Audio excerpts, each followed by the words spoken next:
In today's boxing landscape, it isn't often that we get to find out who is truly the best fighter in a division. But on Saturday night, we'll apparently decide who's number one in the featherweight ranks when Orlando Salido and Mikey Garcia go at it on HBO.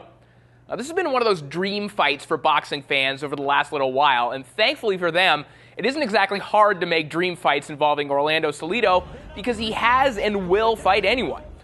Salido captured the Ring Magazine #1 spot in the division after a second thrilling win over Juan Manuel Lopez. But it's what he does in between those big fights, such as that one, that makes him special. Unlike other top fighters in the sport, Salido doesn't wait around for his 2 Showtime or HBO fights per year.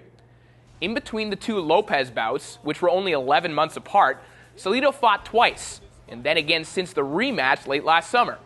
Back in the good old days, when we did know who the man was in every division, that's what fighters did. They kept busy because they wanted to, but also because they had to. Across the ring from him will be Mikey Garcia, a man who has been pegged as one of the sport's future stars for some time. Like Salido, he enters fights with the intention of finishing them before the judges make a decision. And since he's graduated to premium cable, he's done nothing but. Talent and cerebral ability to pick opponents apart is undeniable when it comes to Garcia, but he hasn't had to do it at the level Salido has been fighting at for the past decade.